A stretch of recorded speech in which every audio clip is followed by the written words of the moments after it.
नमस्कार, स्वागत है आपका हमारे चैनल में। मैं रानी गुप्ता आपके साथ। आपको बता दें कि जम्मू कश्मीर में लगातार धारा 370 हटने के बाद से विकास के जो कार्य हैं वो बढ़ते हुए नजर आ रहे हैं और जम्मू कश्मीर की जनता भी इस चीज को लेकर के बेहद खुश नजर आ रही है। दरअसल अभी हाल ही में देखने को मिला कि दुबई स्थित जो बुर्ज खलीफा बनाने वाली कंपनी ने अब जम्मू कश्मीर में बड़ा निवेश किया है। बता दें कि इस निवेश से जहां करोड़ों युवाओं को रोजगार मिलेगा तो इससे जम्मू कश्मीर के विकास की राहें और भी ज्यादा आसान हो जाएगी। आपको बता दें कि एमआर ग्रुप ऑफ कंपनी ने जम्मू कश्मीर में निवेश किया है और इस दौरान जम्मू कश्मीर के जो उपराज्यपाल हैं मनोज सिन्हा और इसी के साथ ही एमआर ग्रुप के सीईओ और एक्टर विवेक ओबरॉय भी इस शिलान्यास समारोह में सम्मिलित हुए थे। बता दें कि दुबई स्थित बुर्ज खलीफा को बनाने वाली कंपनी एमआर जम्मू कश्मीर में 500 करोड़ रुपए के निवेश करने जा रही है।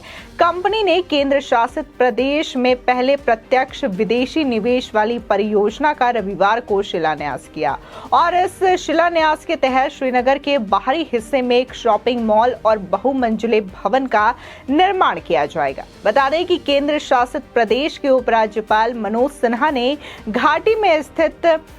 शिलान्यास समारोह के दौरान ये कहा कि 500 करोड़ रुपए की लागत वाली इस परियोजना में 10,000 से अधिक लोगों को रोजगार देने की क्षमता है और केंद्र के 2019 में अनुच्छेद 370 को निरस्त किए जाने के बाद जम्मू कश्मीर में ये पहली एफडीआई परियोजना है। बता दें कि शिलान्यास समारोह के दौरान एमआर समूह के सीईओ अमित जैन, बॉलीवुड एक्टर विवेक ओबरॉय और एक्ट्रेस नीतू चंद्रा भी शामिल रहीं। बता दें कि उपराज्यपाल मनोज सिन्हा ने कार्यक्रम को संबोधित करते हुए ये कहा कि EMAAR समूह से इस परियोजना को 3 साल की समय सीमा से पहले पूरा करने का भी आग्रह किया जाता है। साथ ही उनका कहना रहा कि अगर देश का नया संसद भवन परिसर का काम महज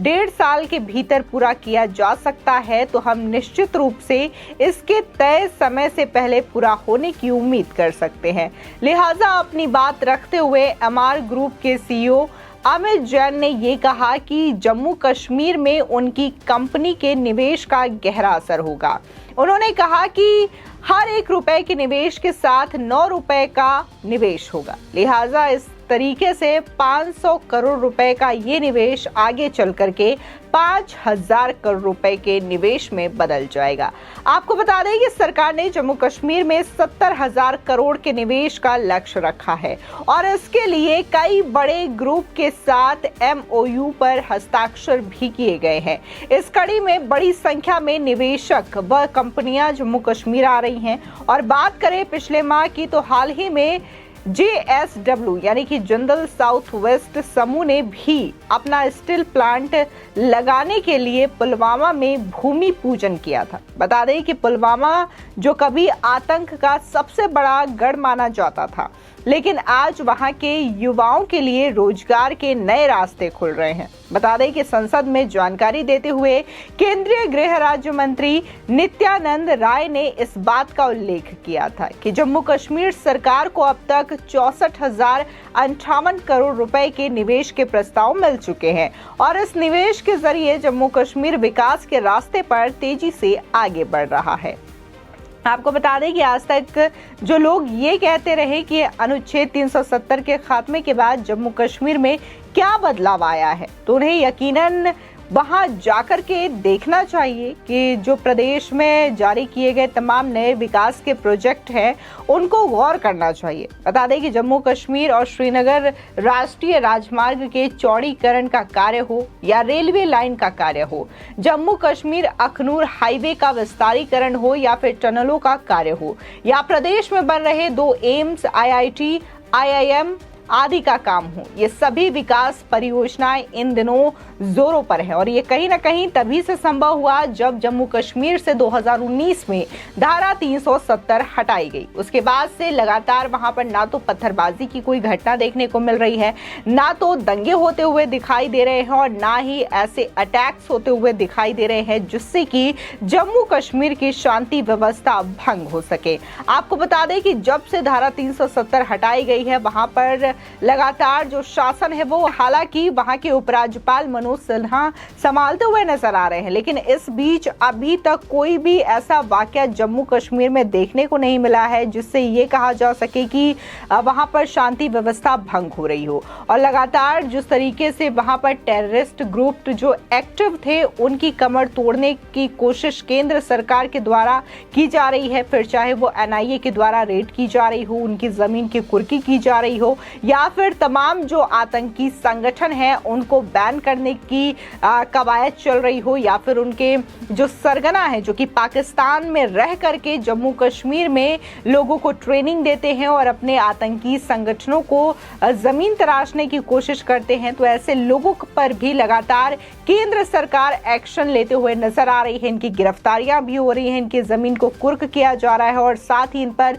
बुलडोजर की कार्रवाई भी की जा रही है। अभी हाल ही में देखने को मिला था कि कैसे हुर्रियत का जो दफ्तर है उसे सीज किया गया था। इसी के साथ ही कई सारे आतंकवादियों के जो ठिकाने थे उन पर बुलडोजर की कार्रवाई की गई। इसी के साथ ही लगातार जम्मू कश्मीर में जो अवैध तरीके से अतिक्रमण किए गए हैं, चाहे फिर वो आतंकवादियों के द्वारा हो, माफियाओं के द्वारा हो, या फिर वहां पर पूर्व की सरकारों में जो मंत्री रहे, नेता रहे, विधायक रहे, उनके द्वारा जिस तरीके से अवैध जमीनों पर कब्जा किया गया था, तो उसको भी लगातार खाली करवाने का काम किया जा रहा है और उन तमाम हिस्सों पर बुलडोजर की कार्रवाई की जा रही है जो कि अवैध तरीके से वहां पर संरक्षित किए गए थे। ऐसे में वहां की पूर्व सरकारों की जो बौखलाहट है वो भी दिखाई दे रही है, क्योंकि समय समय पर चाहे महबूबा मुफ्ती हो, फारूक अब्दुल्ला हो या फिर उमर अब्दुल्ला हो, वो समय समय पर केंद्र सरकार पर आरोप लगाते हुए नजर आ रही हैं और उनका कहना है कि धारा 370 को जम्मू कश्मीर से हटाने के बाद लगातार अशांति फैली हुई है और जम्मू कश्मीर की जो व्यवस्था है वो पूरी तरीके से खराब हो गई है। उनकी माने तो अभी हाल ही में महबूबा मुफ्ती ने एक बयान दिया था और उनका कहना था कि जम्मू कश्मीर में धारा 370 हम वापस ला करके रहेंगे, वो भी ब्याज समेत वापस ला करके रहेंगे। उन्होंने कई बार ऐसे युवाओं को बरगलाने के लिए कई सारे बयानबाजी भी की है। महबूबा मुफ्ती खासकर जम्मू कश्मीर में हो रहे तमाम चीजों को लेकर के अपने प्रतिक्रिया शेयर करती हुई नजर आई हैं, चाहे फिर वो बुलडोजर की कार्रवाई को लेकर के हो, धारा 370 को हटाने के बाद से जो वहां पे सिचुएशन क्रिएट हो रही है, उन तमाम चीजों को लेकर के महबूबा मुफ्ती बोलते हुए नजर आई हैं। आपको बता दें कि धारा 370 हटने की वजह से ही ये संभव हो पाया था कि राहुल गांधी ने भी अपनी भारत जोड़ो यात्रा के दौरान जम्मू कश्मीर में जाकर के तिरंगा फहराया था। लेकिन ये जो चीजें हैं वो साल 2019 से पहले या फिर साल 2014 से पहले कभी देखने को नहीं मिली कि कांग्रेस का कोई नेता जम्मू कश्मीर में जाकर के तिरंगा फहराया हो, या फिर जम्मू कश्मीर में जिस तरीके से राहुल गांधी और प्रियंका गांधी दोनों भाई बहन बर्फ से खेलते हुए नजर आए, तो ये नजारा भी पहले कभी देखने को नहीं मिला था जम्मू कश्मीर में धारा 370 हटने से पहले। हालांकि जब से धारा 370 हटा है, चाहे फिर वो विकास का काम हो या फिर आतंकवादियों की कमर तोड़ने की काम हो, लगातार केंद्र सरकार की ओर से ये कवायद की जा रही है और वहां पर मौजूद तमाम खामियों को सुधारने की कोशिश की जा रही हो। और जो भारत के तमाम स्टेट हैं, चाहे फिर वो दिल्ली हो, मुंबई हो, ऐसे स्टेटों की तुलना में जम्मू कश्मीर को भी मजबूत बनाने की कोशिश की जा रही है। वहां के युवाओं के हाथों में रोजगार देने की कोशिश की जा रही है ताकि वहां के युवा भी भारत के अन्य हिस्सों से आए हुए युवा के बराबर हो सके और उनके साथ कदम से कदम मिला करके चल सके। फिलहाल इस खबर को लेकर के आपकी क्या राय है, हमारे कमेंट सेक्शन में जरूर बताएं। आगे की और भी अपडेट के लिए चैनल को सब्सक्राइब करना ना भूलें।